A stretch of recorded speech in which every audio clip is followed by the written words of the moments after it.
Hello viewers, ഞാൻ ഇന്ന് വന്നിരിക്കുന്ന നല്ലൊരു നാടൻ മുരിങ്ങയില പരിപ്പ് കറിയുടെ റെസിപ്പി ആയിട്ടാണ് കേട്ടോ. ഇതിൽ ഞാൻ തേങ്ങ അരയ്ക്കാതെയാണ് ഉണ്ടാക്കുന്നത്. അപ്പോൾ അത് എങ്ങനെയാണ് ഉണ്ടാക്കുന്നത് നോക്കാം. അതിനു മുമ്പ് നിങ്ങൾക്ക് എൻ്റെ വീഡിയോ ഇഷ്ടപ്പെടുകയാണെങ്കിൽ ഒന്ന് ലൈക്ക് ചെയ്യാനും ഷെയർ ചെയ്യാനും സബ്സ്ക്രൈബ് ചെയ്യാനും മറക്കരുത്. അപ്പോൾ അതിന് വേണ്ടിയിട്ട് ഞാൻ കുറച്ച് മുരിങ്ങയില അങ്ങനെ ഊരി എടുത്തിട്ടുണ്ട്. നല്ല മുരിങ്ങയില ഊരി എടുത്തിട്ടുണ്ട്. പിന്നെ അതിലേക്ക് തൂരപ്പരിപ്പ്, ഒരു 2 കൈപ്പിടി തൂരപ്പരിപ്പ് എടുത്തിട്ടുണ്ട്. പിന്നെ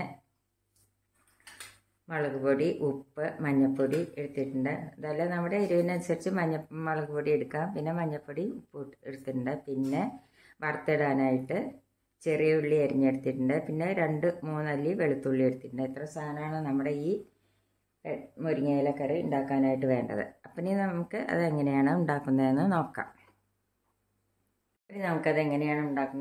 അതിന് വേണ്ടിയിട്ട് ഒരു കുക്കർ അടുപ്പത്ത് വെച്ചു.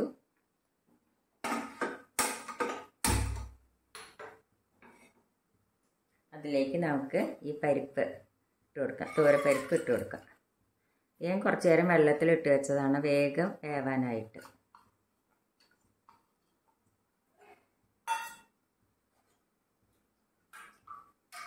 കുറച്ചും കൂടി വെള്ളം ഒഴിച്ചു കൊടുക്കാം.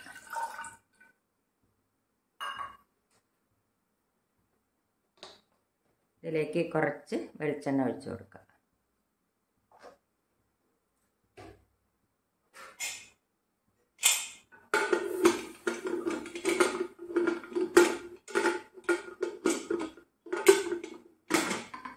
ഇനി ഒരു 3 വിസിൽ വരട്ടെ. ഒരു 3 വിസിൽ വന്നു. നമുക്ക് പരിപ്പ് വെന്തോന്നൊന്ന് നോക്കാം.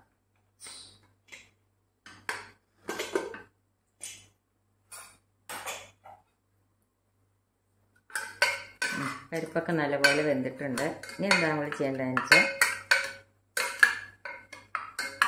ഇതിലേക്ക് നമുക്ക് മുരിങ്ങയില ഇട്ട് കൊടുക്കാം.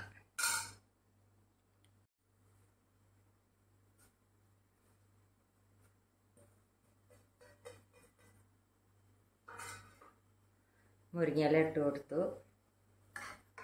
ഇതിലേക്ക് നമുക്ക് ഈ ഉപ്പും മുളക് പൊടി, മഞ്ഞൾപ്പൊടി ഇട്ട് കൊടുക്കാം. ഇപ്പോൾ ഞാൻ നാളികേരം അരയ്ക്കാൻ സിമ്പിളായിട്ടാണ് ഉണ്ടാക്കുന്നത്. നല്ല ടേസ്റ്റ് വന്നത്. ഈ മുരിങ്ങയൊന്ന് നല്ലപോലെ ഒന്ന് തിളക്കട്ടെ. അപ്പോൾ മുരിങ്ങയില ഇട്ടിട്ട് നല്ലപോലെ തിളച്ച് കഴിഞ്ഞു. ഇനി നമുക്ക് ഇതിലേക്ക് ഉള്ളി അരിഞ്ഞിട്ട് വറുത്തിടാം. ഇതിലിപ്പോൾ നാളികേരം അരച്ചൊഴിക്കുകയെന്ന് വെച്ചാൽ ഈ മുരിങ്ങ വെന്തിട്ട് അതിൽ നാളികേരവും ജീരകവും 2 മണി കുരുമുളകും 2 ചെറിയ ഉള്ളിയും കൂടി അരച്ചിട്ട് ഒഴിച്ചാൽ മതി. ഇതിപ്പോൾ ഞാൻ നാളികേരം അരയ്ക്കാതെയാണ് അത് ഉണ്ടാക്കിയത്. ഇനി നമുക്കിതിലേക്ക് വറുത്തിടാം. വറുത്തിടാനായിട്ട് ഒരു ചീഞ്ചട്ടി എടുപ്പത്ത് വെച്ച് അതിലേക്ക് നമുക്ക് കുറച്ച് വെളിച്ചെണ്ണ ഒഴിച്ച് കൊടുക്കാം. അതിലേക്ക് നമുക്ക് ഈ ചെറിയ ഉള്ളി വെളുത്തുള്ളിയും കൂടി അരിഞ്ഞത് ഇട്ട് കൊടുക്കാം.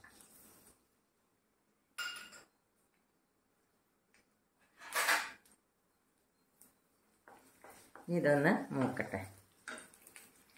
അപ്പോൾ ഉള്ളി വെളുത്തുള്ളി മൂത്ത് കഴിഞ്ഞ് ഇനി നമുക്കിത് ഈ കറിയിലേക്ക് ഒഴിച്ചു കൊടുക്കാം. ഗ്യാസ് ഓഫ് ചെയ്യാം.